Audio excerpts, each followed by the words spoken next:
En el podcast de hoy hablaremos del libro México Bárbaro, capítulo 2, Exterminio de los Yaquis, elaborado por De la Cruz García Mariana y Ugalde Martínez Vanessa. ¿Quiénes eran los yaquis? Se les llamaba indios, pues es como los mayas de Yucatán, no eran niños en el concepto del norteamericano. En los Estados Unidos no los llamarían indios, porque ellos solo son unos simples trabajadores. Desde tiempos lejanos se conoce su historia y ellos nunca han sido salvajes.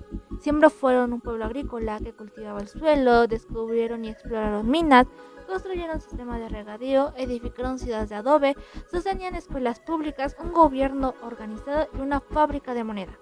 Todo esto acabó cuando llegaron los españoles a invadir su territorio, pero los españoles no pudieron subyugarlos completamente. Pasados 250 años de conflicto, los yaquis cedieron una parte de su territorio a cambio del reconocimiento de sus justos derechos de propiedad, de lo cual el rey de España les otorgó un título firmado por él.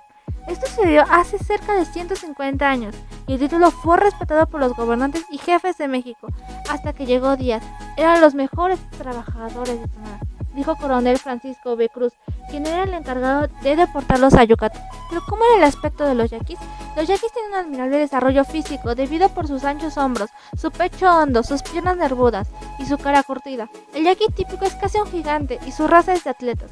Los yaquis eran unos trabajadores que valen por 2 norteamericanos y por 3 mexicanos. Es la gente más fuerte, más sobria y digna de confianza que hay en México. Los propios yaquis son los mejores colonos que se podían encontrarse. Son personas pacifistas, de las cuales muy rara vez atacaban. Ellos más bien estaban a la defensiva. ¿Qué sucedía con los yaquis de Sonora? Cada mes cientos de familias eran recogidas para ser enviadas al exilio, pero su suerte no era la mejor, ya que su futuro era algo incierto. Después de los desterrados yaquis embarcaban en el puerto de Veracruz, el talón caía atrás de ellos, y una vez estando en Yucatán eran trasladados a fincas bajo los maltratos de los ricos. Aunque sin duda una cierta parte de ellos se negaba a aceptar el destino que el gobierno les señaló. Algunos afirman que los yaquis valen tanto como cualquier otro mexicano y merecen la misma consideración por parte de sus gobernantes. El exterminio de los yaquis empezó con la guerra y el fin de ellos estaba con la deportación y la esclavitud. Los conflictos de los yaquis.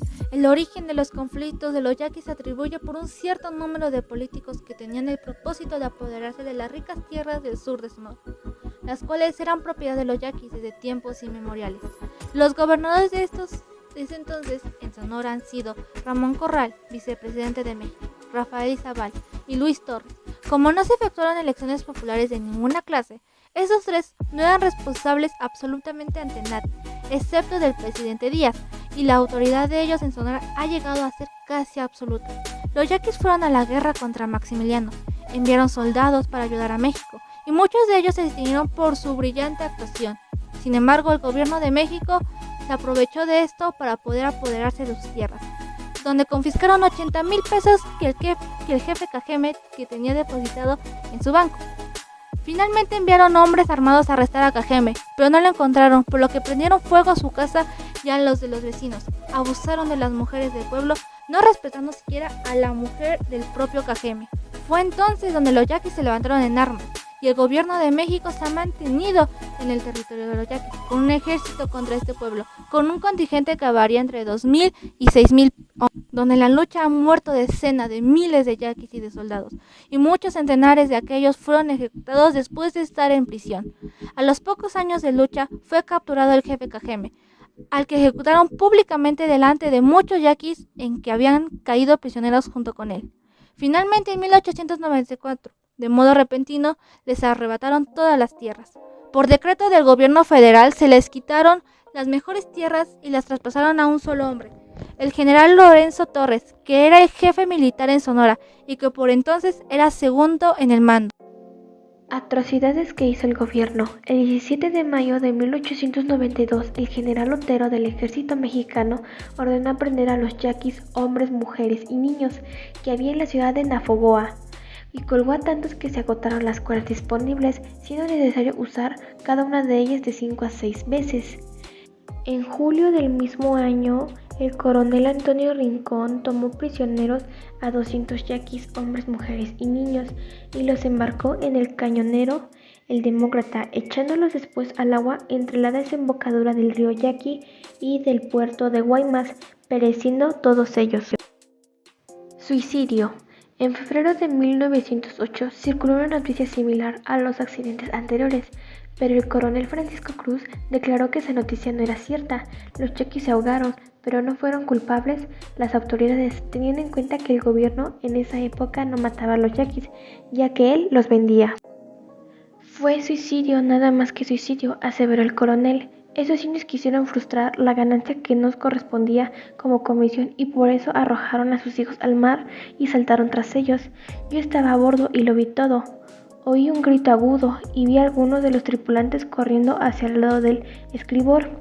Algunos yaquis estaban en el agua, entonces se oyó un grito del lado del babor y vi a algunos yaquis saltando sobre la borda por ese lado. Soltamos botes, pero fue inútil. Todos se ahogaron antes de que pudiéramos llegar hasta ellos, afirmó el coronel. Continuamos con luchando por las tierras.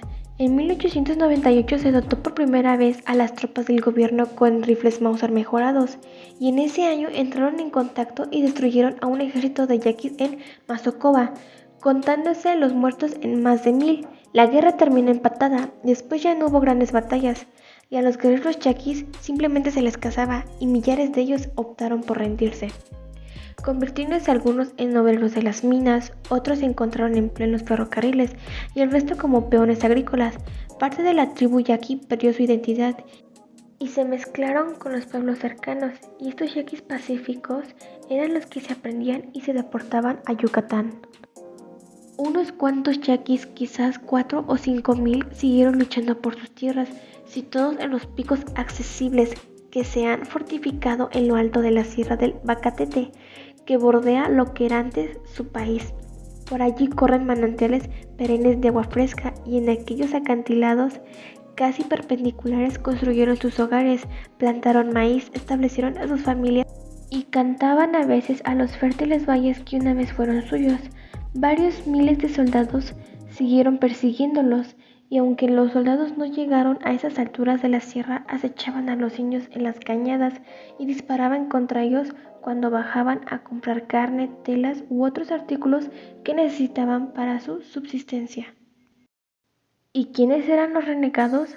Bueno, era un grupo pequeño que había sido destruido, capturado y ejecutado, pero en enero de 1909 el gobernador Torres publicó que el jefe Bule y sus guerreros se habían rendido condicionalmente.